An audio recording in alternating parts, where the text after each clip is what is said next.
In this video, we'll demonstrate how to connect your PS5 to your computer using PS Remote Play.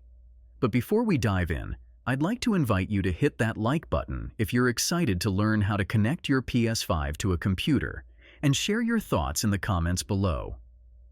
Your feedback helps us create better content for you. Let's get started.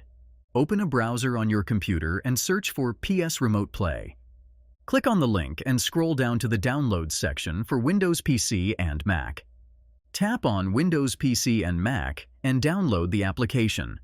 Once downloaded, open the File Explorer, navigate to Downloads, and run the Remote Play installer.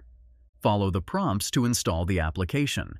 Launch the program after installation or search for it in your computer's applications. Sign in to your PSN account using your PlayStation credentials.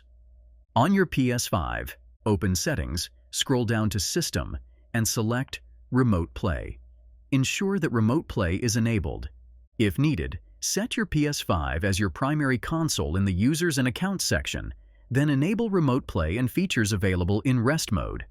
Put your PS5 into Rest Mode by pressing the PlayStation button on your remote, navigating to the power options, and selecting Enter Rest Mode.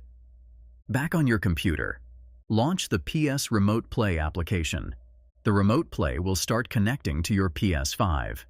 Wait for it to establish a stable connection. It might take some time based on your internet speed. Connect your PS5 controller to your computer using the charging cable. Once connected, you can start using your PS5 controller on your computer. Now, you can access and play games from your PS5 on your computer. Keep in mind that there might be some latency depending on your internet connection. For the best experience, try playing non-competitive games. If you found this tutorial helpful, please take a moment to like, comment, and subscribe for more insightful content. Your support motivates us to create additional tutorials. For more tech-related guidance, visit mediamagnet.business.